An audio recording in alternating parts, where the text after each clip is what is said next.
Goeiemôre almal, baie welkom vanoggend hier saam in die kerk om die Here te loof, net soos wat jy sit. Kom ons raak rustig. Ons hulp is in die naam van die Here wat hemel en aarde gemaak het, wat trou bly tot in ewigheid en nooit die werk van sy hande laat vaar nie. Geliefdes, genade en vrede vir julle van God ons Vader en deur Jesus Christus, deur die kragtige werking van die Heilige Gees. Amen. Is my skriflesing uit Romeine 4 vers 1 tot 25. My tema vanoggend is die geregtigheid van Christus. Hy skakel baie nou in een met die afgelope tyd se boodskappe oor herlewing. Maar voor ek vir ons voortgaan in skrif, kom ons buig ons hoofde. Here, baie dankie vir vanoggend, dankie vir elkeen wat vanoggend hier so sit in die kerk om u naam te kom eer en te kom loof en te kom prys. Dankie vir hulle wat met 'n lied in hulle hart opgestaan het om vanoggend hier in die erediens te wees. Dankie dat ons weet u is ook so teenwoordig en ek wil kom vra Here dat u ons harte, ons verstand sal aanraak, ons siel en ons gees sal aanraak, dat ons u woord sal hoor, en dat ons dit sal hoor, ons eie sal maak, en dat ons dit sal leef deur die genade. Dankie daarvoor, in Jesus naam, amen. Romeine 4, ek gaan vir julle al 25 verse lees. Is nou so jammer, ek wil nou graag vir julle die ou vertaling gelees het, want die ou vertaling, ek weet die jonger geslag sê, die ou vertaling is 'n bietjie moeilike woorde, en ek dink van die ouer geslag hou ek nie van die ou vertaling, maar ek is baie lief vir die ou vertaling. Maar kom ons lees die 83 vertaling. Wat moet ons nou sê was die geval met ons stamvader Abraham? As Abraham op grond van sy dade vrygespreek is, dan het hy 'n rede gehad om te roem, maar nie by God nie. Wat sê die skrif? Abraham het in God geglo, en daarom het God hom vrygespreek. Arbeider se loon word nie vir hom as 'n guns gegee nie, maar as iets wat hom toekom. Maar die mens wat nie op wetsonderhouding staat maak nie, maar wat glo in hom wat die goddelose vryspreek, hy kry die vryspraak deur die geloof. So sê ook Dawid dat die mens geseënd is wat deur God vrygespreek word, buite wetsonderhouding om. 'n Geseënd is die mense, wie se oortredinge nie gestraf word nie, en wie se sonde vergewe word. Geseënd is die mens vir wie die Here die sonde nie toereken, en die ou vertaling sê welgeluksalig is die mense wie se oortredinge nie ongestraf word nie.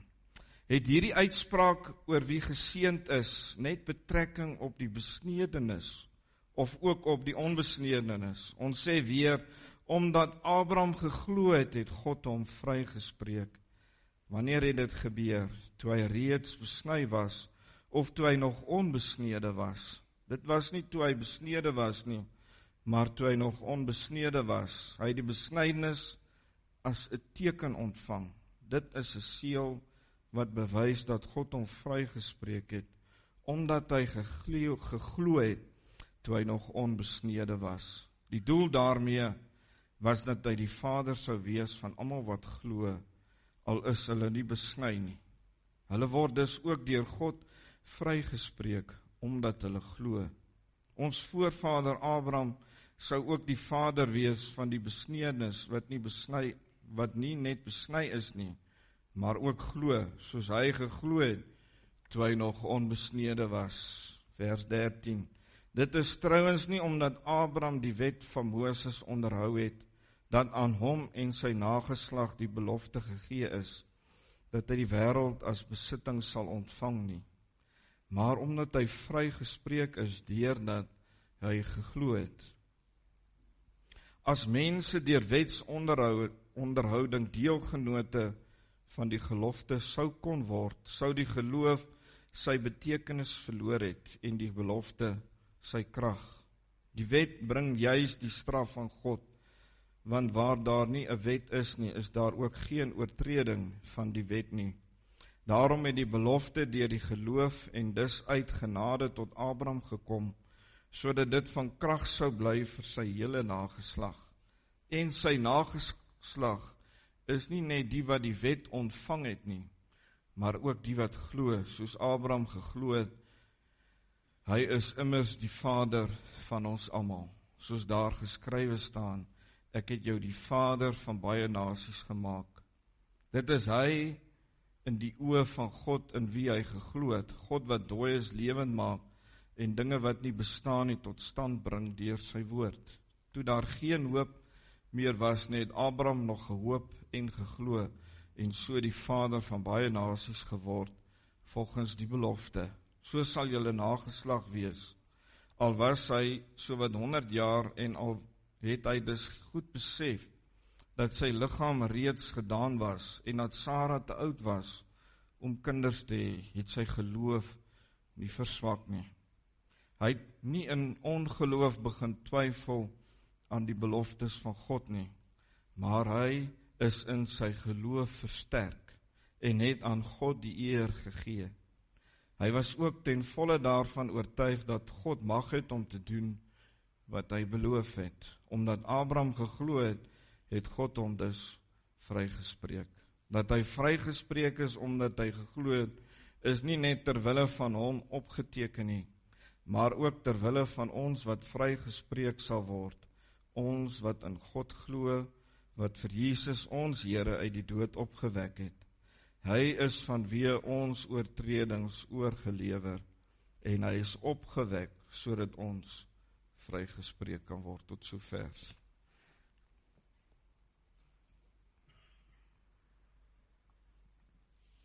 Jy vanoggend het 'n lang gedeelte gelees, so die mond raak droog.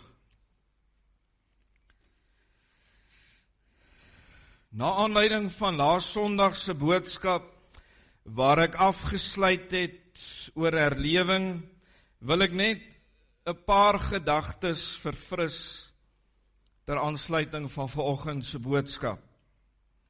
Met die lees van dele uit die boeke oor herlewing laas Sondag, het ek gesien dat daar 'n paar mense is wat gefrons het oor dit wat hulle dalk gehoor het. So amper asof wat ek gelees het, net in storieboeke gebeur.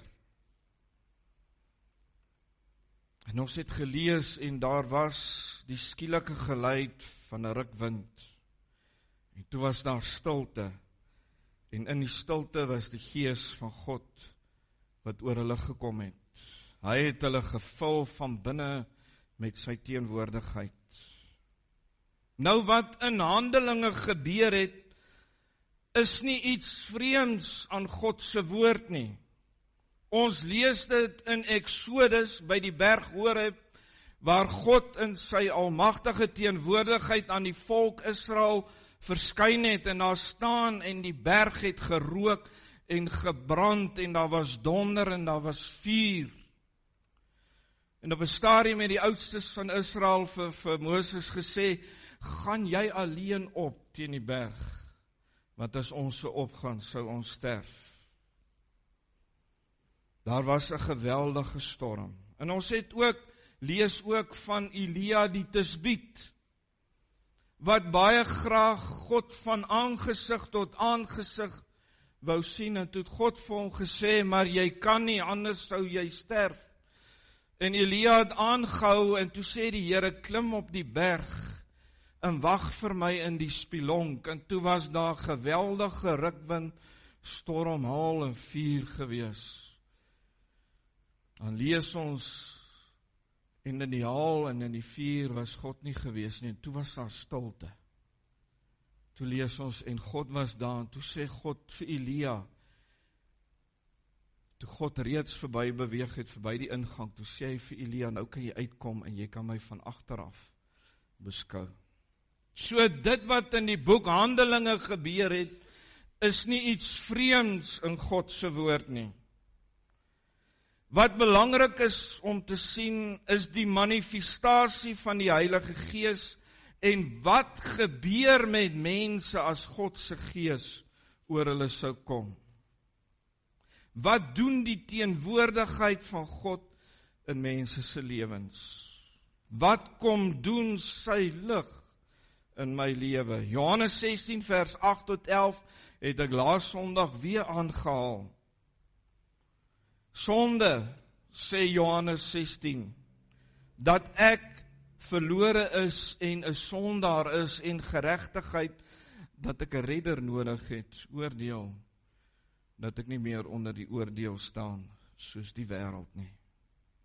Die Here het voor die uitstorting van die Heilige Gees in sy disippels se lewe gewerk.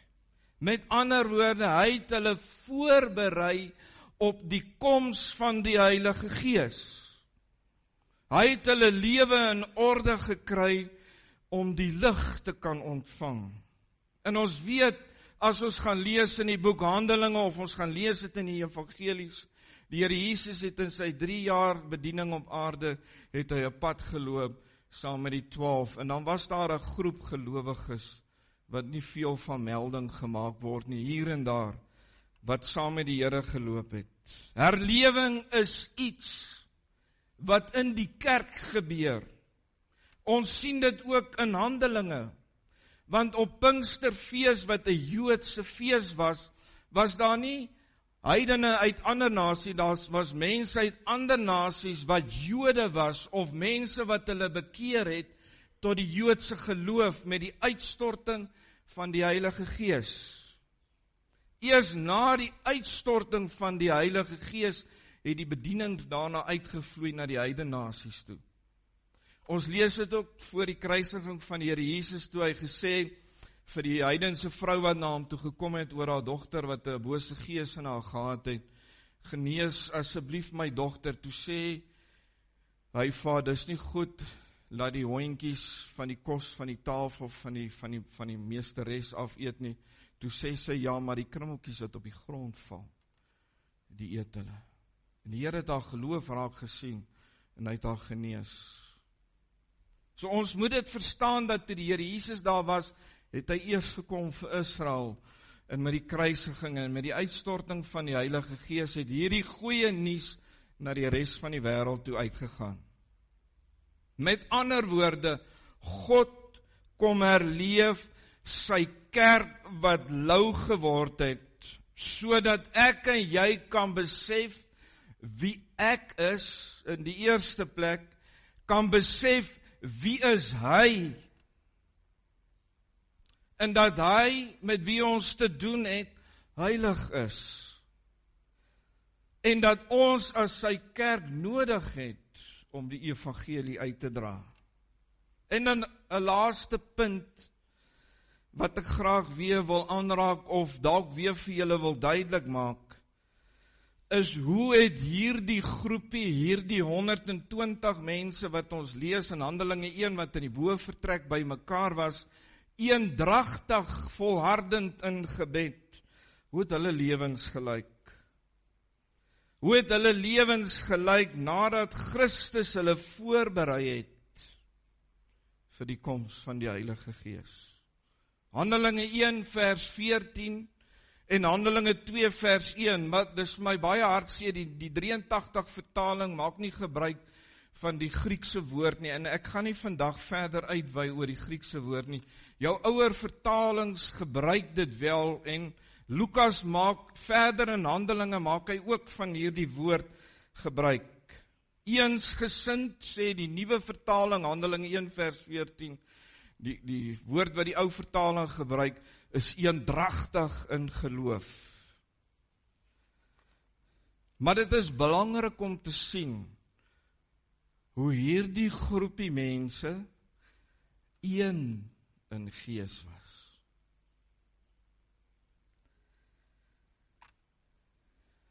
Hulle harte, hulle gedagtes, hulle hele wese, was hulle eensgesind onder mekaar gewees. En hulle het net een einddoel voor oog gehad. Christus Jesus. Dis hoe die groepie in Handelinge gelyk het voor die uitstorting van die Heilige Gees. Daar's ietsie wat ek graag wil verduidelik. Die uitstorting van die Heilige Gees het een keer plaasgevind.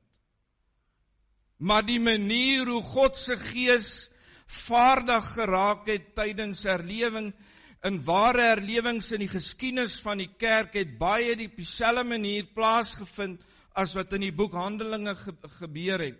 Wat vir ons dit juis bevestig, God se Gees het eenmaal gekom, hy bly, maar sy manifestasie op mense kan weer en weer en weer herhaal word in die geskiedenis. Herlewing is nie wanneer die kerk vernuwe nie, met nuwe idees en nuwe foefies nie. Herlewing is wanneer God se Gees kom werk. En dan dop hy in die eerste plek sy kinders se lewens om. En as hy dit gedoen het, en as hy vir my en vir jou omgedop het, dan is ek 'n bruikbare instrument in die Heilige Gees se hande, want die werk om 'n ander een te verander, hoor mooi, julle weet dit, maar baie keer besef ons dit nie, is uitsluitlik die Heilige Gees se werk. En as ek en jy God se Gees se werk wil oorvat, hoor mooi, dan bedroef jy hom. En hy sal hom onttrek van dit wat jy wil doen.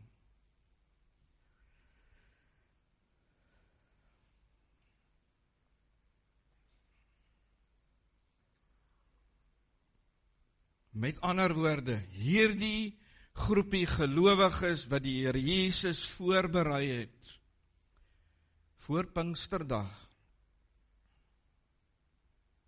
was eensgesind in hulle hele wese.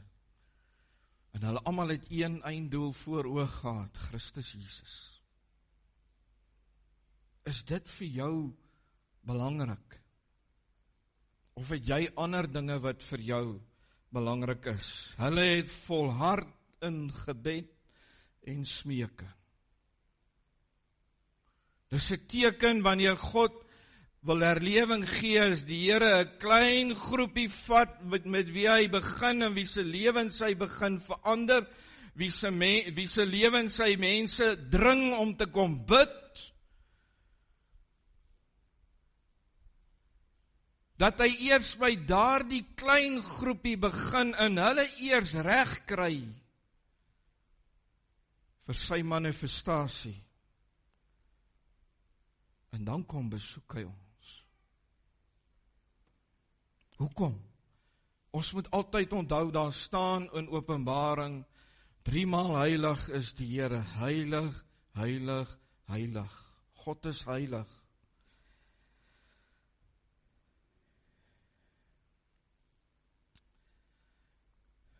Nou as ons bid vir herlewing, ons bid oor herlewing, wil ek vanoggend vir jou vra, as die Here al dalk in jou hart begin werk en dat jy 'n hart het vir herlewing, is ons harte, is ons gedagtes, is ons hele wese eensgesind in Jesus Christus en net gefokus op die kruis.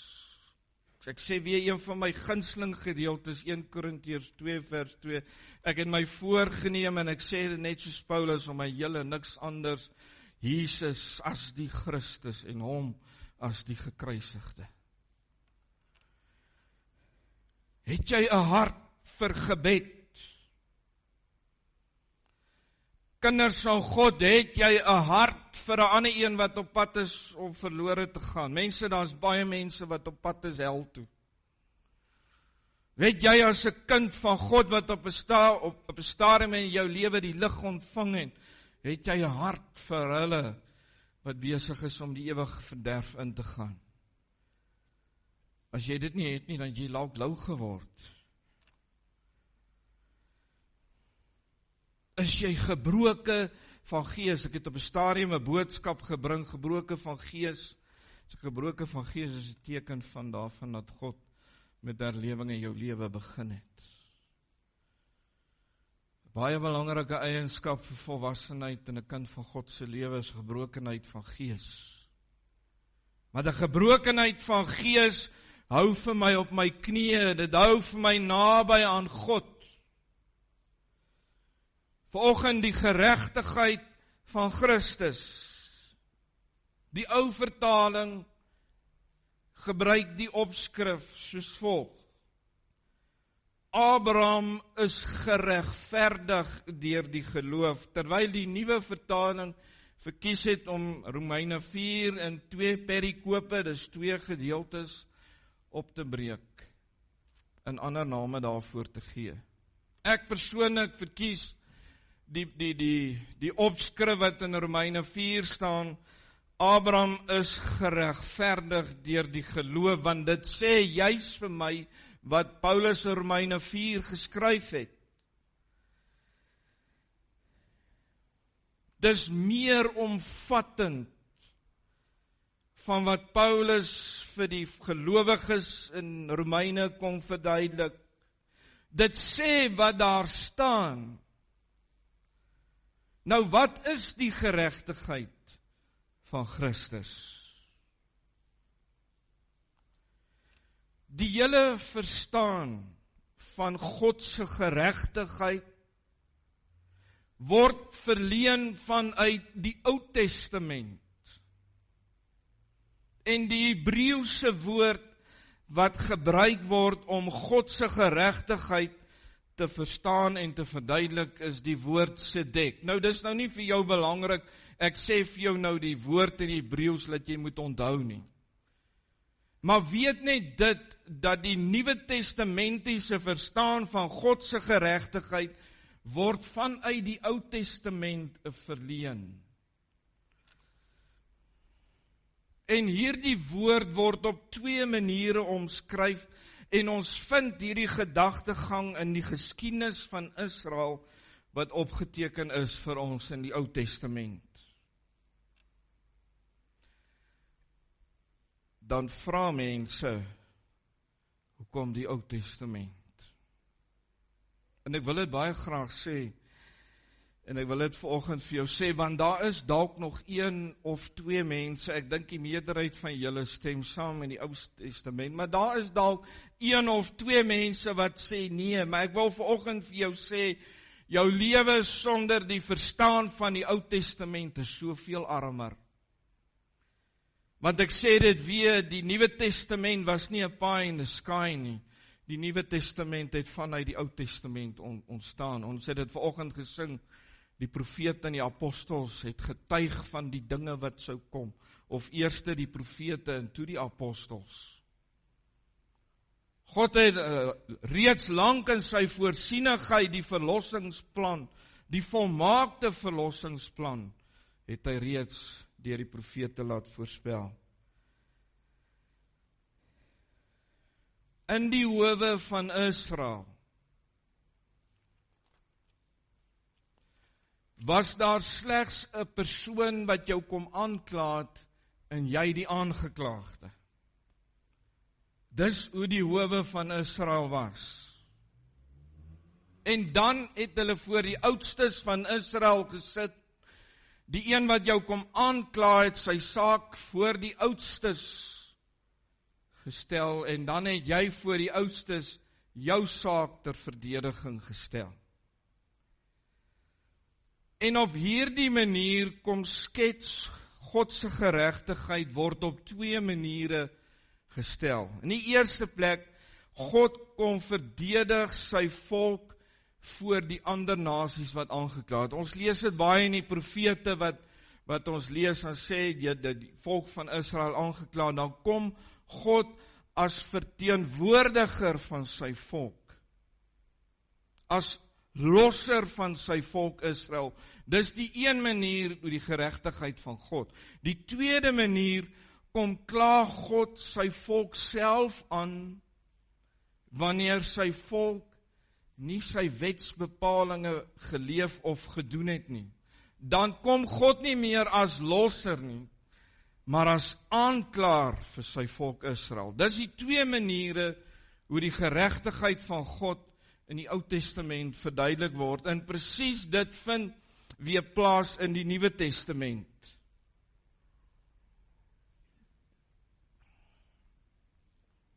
Net so werk God se geregtigheid of Christus se geregtigheid in ons as kinders van God.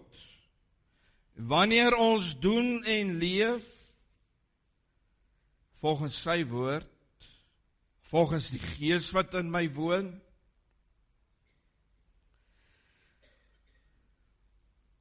dan tree hy op as my verdediger, as my losser, as my saligmaker.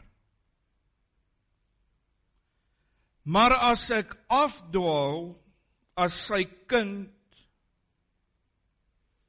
dan kom hy as regter na my toe. Sy Gees kom kla my aan. En hy spreek my aan oor die verkeerdhede in my lewe, oor daardie sonde in my lewe. Dis hier. Ekskuus, ek moes dit weer ophaal. Dis hier waar mense uit die bus uitval. Wat sê God het vir ons sondes gesterf, is waar. Dit wat ek gedoen het en dit wat ek nog gaan doen. Maar hulle verstaan God se geregtigheid eensaidig. Want die idee wat hulle het, is dat ek kan sondig, want God het vir my sonde gesterf. Terwyl God sê, hy het vir my sonde gesterf, maar wanneer ek moedswillig sondig en God se Gees kom oortuig my, dan tree die ander deel van die geregtigheid van God ook in werking. En dan moet ek antwoord op dit, ek moet regmaak. Dis 'n boodskap deur die hele Ou Testament, dis 'n boodskap deur die hele Nuwe Testament. Jakobus 5 vers 16, bely mekaar julle oortredinge sodat julle gesond kan word. Die Here Jesus het sy disippels geleer, Vader, vergeef ons sonde soos ons diegene wat vergewe wat teenoor ons oortree. Onvergewensgesindheid.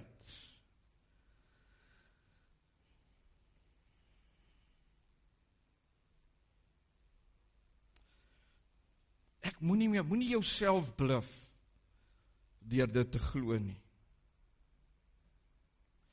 Want ek dink baie keer is dit 'n gebrek aan kennis. Dis 'n gebrek aan die verstaan van die oorspronklike taal. Ek het al so baie keer hoor ek mense praat en ek stel my vanoggend nie meerderwaardig voor nie. 'n Pastoor of wat ook al vat 'n woord en sê die Griekse woord sê dit. Maar hy vat 'n woordeboek en hy sê dis wat die woord sê. Terwyl ek al vir julle geleer het, en ons sê dit in Afrikaans dieselfde, 'n woord se betekenis word nie bepaal deur die woordeboek nie. Die woordeboek gee 'n betekenismoontlikheid. Die konteks waarin die woord staan, bepaal sy betekenis.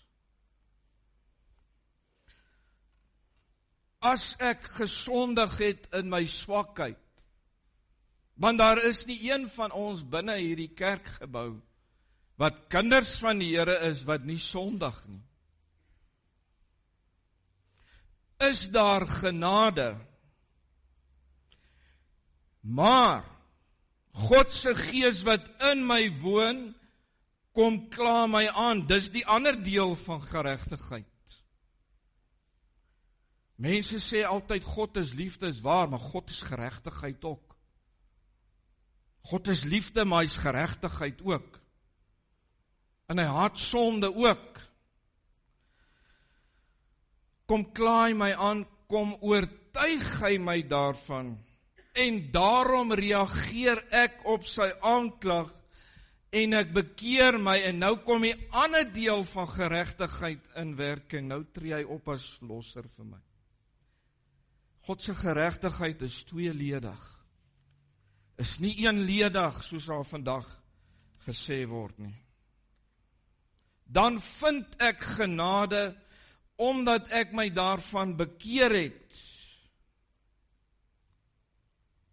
En nie net om te sê, hy het gesterf vir my sonde. Dis iets wat vir my deesdae baie is. Ek hoor so baie mense sê, ja, ek het die Here aangeneem as verlosser en saligmaker. Maar nêrens was daar berou gewees oor dit nie.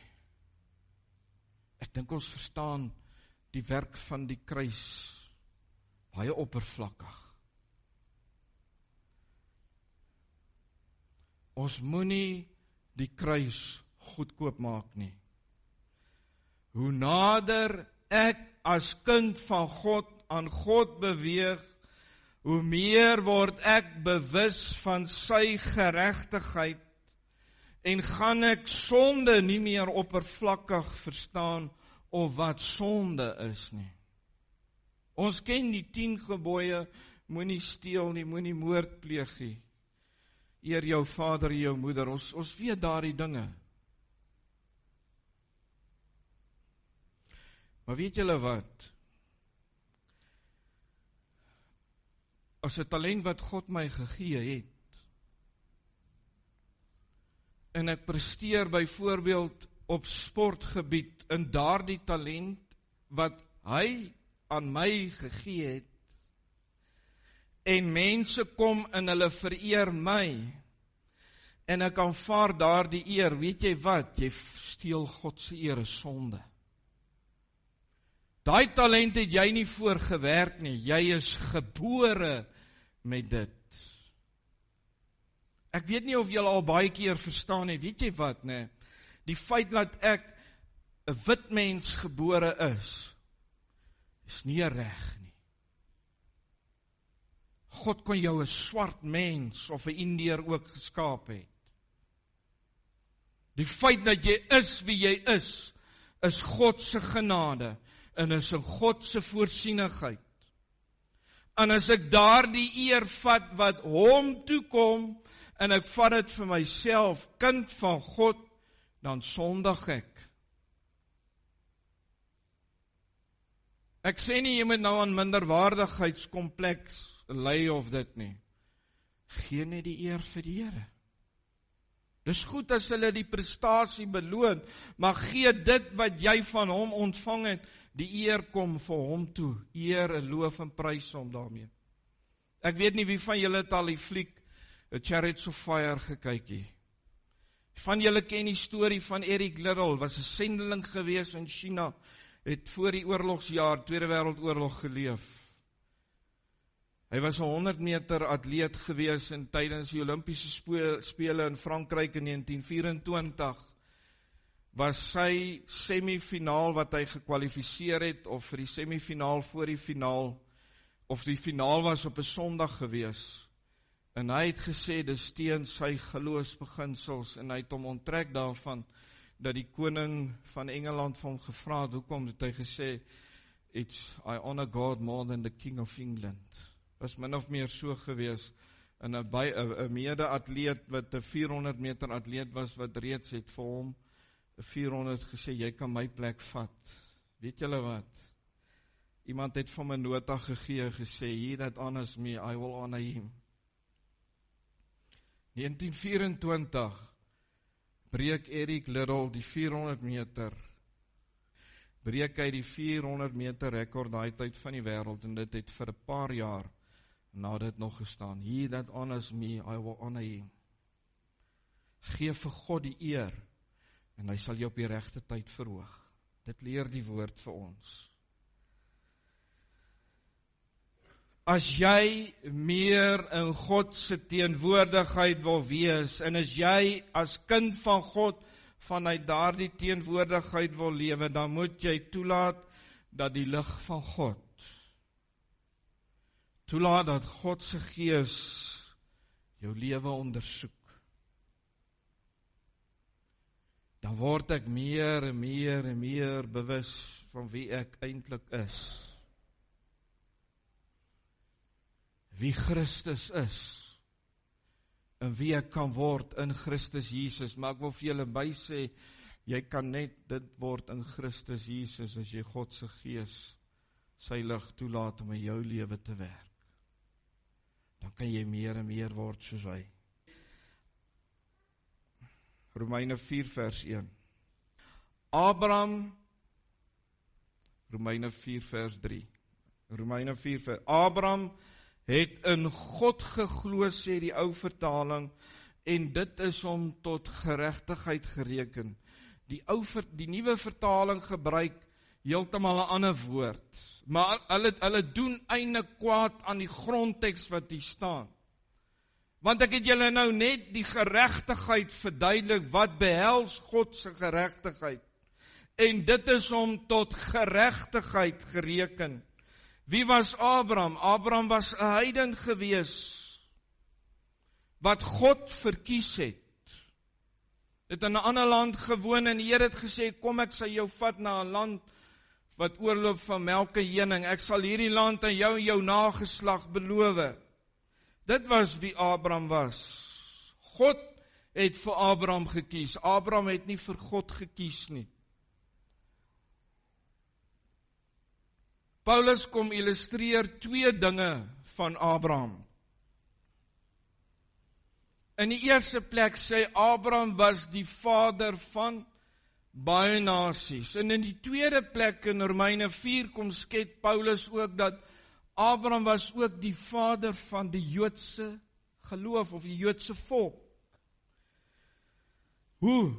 Abraham is die vader van alle gelowiges, staan hy as bekend. Uit al die nasies, want Abraham het geglo, hoekom? Hy het geglo voor hy besny was. Hy het aan God geglo, God het hom geloof gegee. Hy het nie geglo toe hy besny was, hy het geglo voor hy besny was. Dis hoekom Abraham die vader van al die nasies is. Met ander woorde, Paulus skryf dit daar in Romeine 4, nie op grond van die werke nie.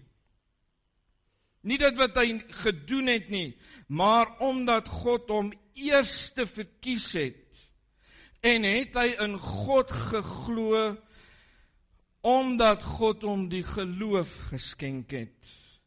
Daarom het hy geglo. Ek en jy glo nie uit ons eie nie. En dis waar die uitverkiesing ook inkom. Jy sien dit baie sterk in die boek van Romeine. Ek het al mense op verskeie kere hoor sê, en ook in die Bybelstudiegroep op Woensdae, maar wat van hulle wat nooit die evangelie gehoor het nie? En miskien het ek dit al op 'n vorige geleentheid van die kansel af gesê, weet julle wat, ek wil vir julle sê, jy moet ophou worry oor wat God se werk is. Doen jy wat die Here vir jou gesê het? Jy weet nie wie God in sy alvoorsienigheid uitverkies het nie. Jou werk is om die evangelie uit te dra. God se werk is om daai een te red.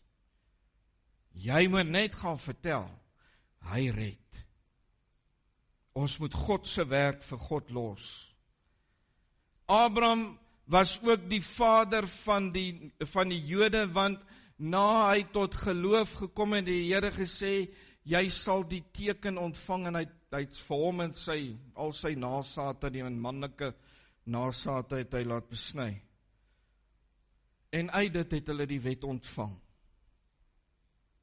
Paulus illustreer aan weerskante God se genade aan die Jode en ook aan die heidene. Paulus skryf baie in sy brief, in die eerste plek aan die Jode, maar dan sê hy, sowel as die heidene. Maar nou hy sê nie net die Jode eers, hy sê gelyk aan die Jode ook die heidene. Met ander woorde, die een kan nie roem nie, want Paulus skryf spesifiek ook vir Joodse gelowiges in hierdie brief en sê, julle kan nie roem op julle vader Abraham nie, want Abraham het gelowig geword voor hy besny was. Net so kan ek en jy nie roem, omdat ons uit genade gered is, en dink ons is beter, omdat hulle daar is nie. Dis suiwer uit genade. Vers 16, Daarom is dit uit die geloof, sodat dit volgens genade kan wees en die belofte kan vasstaan vir die hele geslag. Nie alleen vir die wat uit die wet is nie net hulle wat Jode is nie, maar ook vir die wat uit die geloof van Abraham is. Met ander woorde, ons wat nie Jode is, wat hy ons die geloof geskenk het en hom aangeneem het as verlosser en saligmaker. Die vader van ons almal. Abraham is die vader van alle gelowiges. Daarom die geregtigheid van Christus Jesus kom regverdig my deur geloof wat hy aan elkeen van ons skenk wat in hom glo. Die geregtigheid van Christus is dit wat hy vir my en vir jou aan die kruis bewerk het. God se geregtigheid vir die Jood en die nie-Jood. Christus se geregtigheid is bewerk aan die kruis. Kom ek altyd sê, kom altyd terug. Die kruis staan sentraal in God se woord. Die Ou Testament het dit nodig gehad dat die kruis moes kom. Die Nuwe Testament was die gevolg van die kruis gewees. Christus het die volmaakte kom bewerk aan die kruis. As die verloste deur die bloed van die lam, is hy as middelaar en regter in my lewe deur die Heilige Gees, en oortuig hy my van sonde tot vergewing en berou daarvan. Onthou, die Here sê, soos hy goud suiwer, die onsuiverhede uitbrand, so doen hy dit ook in ons lewens. Hy haal uit dit wat nie daar moet wees nie. Hy maak skoon dit wat nie daar moet wees nie. Want as ek en jy nader aan God beweeg, wat heilig, heilig, heilig is, gaan jy nie dieselfde wees. Jy gaan nie dieselfde mens wees nie. As God my lewe kom verander het, gaan dit wat hy kom doen het, môre en oormôre nie meer dieselfde wees nie. Want dit was sy werk in jou en my lewe gewees. Met ander woorde, en ek sluit af hiermee, Christus se geregtigheid werk tweeledig in ons lewens. As verlosser en voorspraak, en as beregter tot behoud vir die ewigheid. Met ander woorde, die Here kastei my en hy vorm my as verlosser en as regter, om my reg te kry vir die ewigheid se bestemming. Amen.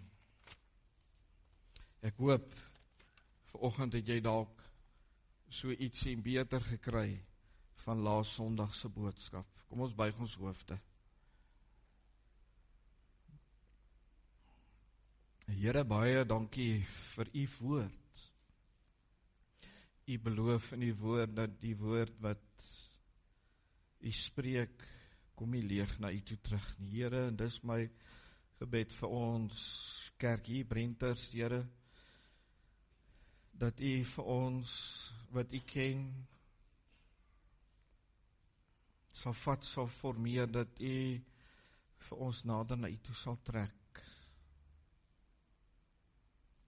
Dat ek al hoe meer en meer bewus sal word van die lig van u teenwoordigheid, Here. Dat ek al meer en meer soos u seun sal word, ter verheerliking van u. Sodat ander u en my kan sien en nie vir my raak sien nie. Sodat hulle ook kan sê, maar ek wil hê wat jy het. Ek wil nie wees soos jy nie, ek wil hê wat jy daar binne in jou het.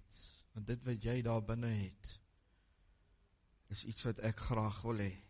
Gee Here dat ons as u kerk so mag wees, dat ons mag uitstaan, dat ons sout vir die aarde en lig vir die wêreld sal wees, nie verslaane sout of lig wat onder 'n maatemmer sal wees nie, maar sout wat nie laf geword het nie, sout wat sout is, omdat ons naby aan U is, lig, omdat ons lig skyn vir almal om ons. Dankie daarvoor, Here, en seën ook vandag tot eer van U naam, en ek bid ook vir hulle wat weg is, Here, dat U hulle sal bewaar, veilig sal terugbring, en dat U van hulle wat reeds weg is, dankie dat hulle veilig terug is, Here, en dat U hierdie komende feestyd, Here, dat ons Kersdag sal vier, soos wat dit U behaag.